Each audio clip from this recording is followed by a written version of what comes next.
Hindia Belanda, negeri kaya rempah-rempah dan sumber daya alam, adalah harta berharga bagi Belanda. Mereka datang dengan tujuan menguasai dan memanfaatkan kekayaan alam yang melimpah di tanah ini.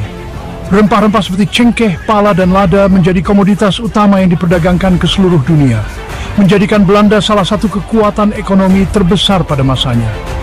Mereka berkuasa selama berabad-abad, tetapi setelah Perang Dunia Kedua, semangat baru muncul, semangat kemerdekaan.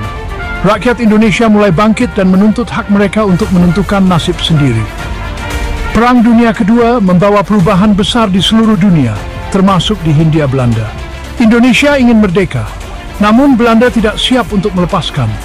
Mereka berusaha mempertahankan kekuasaan mereka dengan segala cara, termasuk dengan kekuatan militer.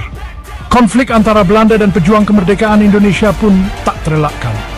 Mereka melawan balik menggunakan kekuatan militer mereka.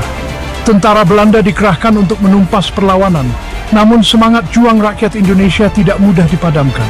Pertempuran demi pertempuran terjadi di berbagai wilayah, tapi mereka juga menggunakan senjata yang berbeda, mata-mata. Mata-mata ini berperan penting dalam strategi Belanda untuk mengumpulkan informasi dan melemahkan perlawanan dari dalam. Mereka menyusup ke dalam masyarakat, mengumpulkan intelijen, dan melaporkannya kepada pihak berwenang Belanda. Mata-mata ini adalah mata dan telinga mereka, bekerja dalam bayangan untuk melemahkan perjuangan Indonesia. Mereka beroperasi dengan sangat rahasia, seringkali menyamar sebagai penduduk lokal untuk mendapatkan kepercayaan dan informasi. Di Kalimantan Selatan, sekelompok mata-mata ini dikenal sebagai pasukan Parang Bungkul. Mereka terkenal karena keberanian dan keahlian mereka dalam operasi rahasia. Pasukan ini memainkan peran penting dalam upaya Belanda untuk mempertahankan kekuasaan mereka di wilayah tersebut. Nama mereka berasal dari senjata tradisional, parang bungkul, parang pendek yang digunakan dalam pertempuran jarak dekat. Senjata ini melambangkan taktik mereka yang cepat dan mematikan, menyerang tanpa peringatan. Seperti senjatanya, mata-mata ini dimaksudkan untuk beroperasi secara diam-diam, menyerang jantung perlawanan. Mereka adalah ancaman yang tidak terlihat, selalu mengintai dan siap untuk bertindak. Kisah mereka adalah pengingat akan kompleksitas revolusi Indonesia, masa kepahlawanan, dan pengkhianatan. Revolusi ini bukan hanya tentang pertempuran fisik, tetapi juga tentang perang intelijen dan strategi. Ini adalah masa di mana setiap tindakan bisa menentukan nasib bangsa. Belanda mengerti bahwa kekuatan kasar saja tidak akan membuat mereka tetap berkuasa. Mereka perlu menabur perselisihan di antara orang Indonesia. Mereka membutuhkan informasi, dan mereka perlu membalikkan rakyat melawan pemimpin mereka sendiri. Disinilah pasukan Parang Bungkul berperan. Belanda merekrut penduduk setempat, seringkali menjanjikan mereka hadiah atau memanfaatkan ketakutan mereka. Beberapa bergabung karena putus asa, yang lain karena benar-benar percaya pada Belanda. Orang-orang ini dilatih dalam spionase dan sabotas. Mereka ajari cantik, menyebarkan des-desus, dan memicu konflik. Parang Bungkul menjadi duri dalam daging perlawanan Indonesia. Tindakan mereka menyebabkan kebingungan dan ketidakpercayaan. Di Kalimantan Selatan, perlawanan terhadap Belanda sangat sengit. Wilayah ini menjadi saksi dari banyak pertempuran yang menentukan nasib bangsa Indonesia. Salah satu pemain kuncinya adalah Tentara Islam Indonesia atau PAIM. Mereka adalah kekuatan yang tidak bisa diremehkan dalam perjuangan ini. Organisasi ini dengan landasan agama yang kuat menarik ribuan sukarelawan yang siap berjuang untuk kebebasan mereka. Para sukarelawan ini datang dari berbagai latar belakang, bersatu dalam satu tujuan mulia. Pemimpin pasukan ini adalah seorang tokoh karismatik, Kiai Besar Nadalsyah. Dia dikenal karena kemampuannya untuk memotivasi dan menginspirasi para pejuang. Dia lebih dari seorang komandan militer. Dia adalah seorang pembimbing spiritual, simbol harapan bagi rakyat. Kiai Besar Nadalsyah memberikan arahan yang tidak hanya bersifat taktis tetapi juga moral. Kepemimpinan Kiai Besar Nadalsyah berperan penting dalam menyatukan berbagai faksi di bawah bendera kemerdekaan. Dia berhasil mengatasi perbedaan dan menyatukan mereka dalam semangat perjuangan. Dia memahami kekuatan iman dan menggunakannya untuk menginspirasi para pengikutnya. Dengan keyakinan yang kuat, dia mampu membangkitkan semangat juang yang luar biasa. Dia mengajarkan ketahanan, mengingatkan mereka bahwa perjuangan mereka adil dan bahwa Allah ada di pihak mereka. Bagian 4, bayangan dan bisikan, mata-mata beraksi. Mata-mata Parang Bungkul menyusup ke desa-desa, menyamar sebagai warga biasa dan berbau dengan penduduk. Mereka mendengarkan percakapan, mengidentifikasi anggota perlawanan, dan melaporkan kembali ke Belanda dengan cepat. Mereka menyebarkan desas-desus tentang para pemimpin PAIM, menuduh mereka korupsi atau berkhianat. Mereka bahkan menanam bukti palsu untuk membuat masyarakat saling bermusuhan dan tidak percaya. Taktik disinformasi ini sangat efektif dan merusak.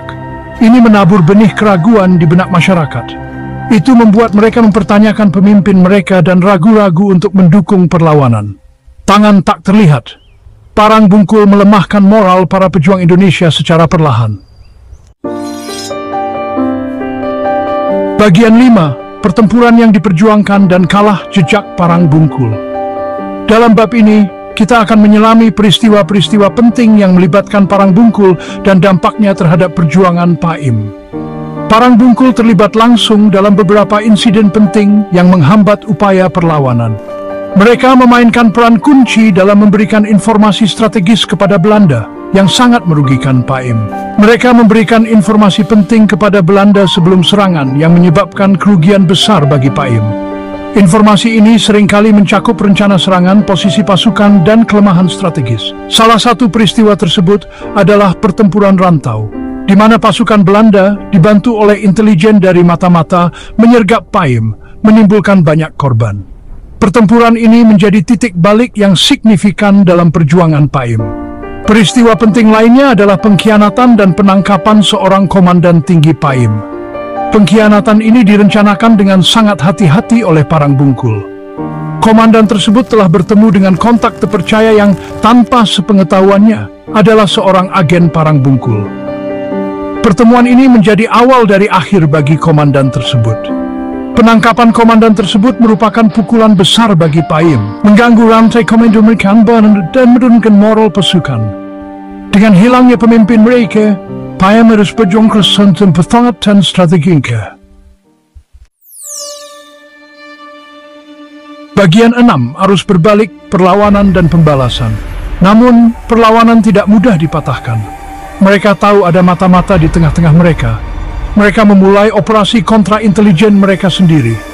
Mereka menyebarkan informasi yang salah untuk membingungkan Belanda.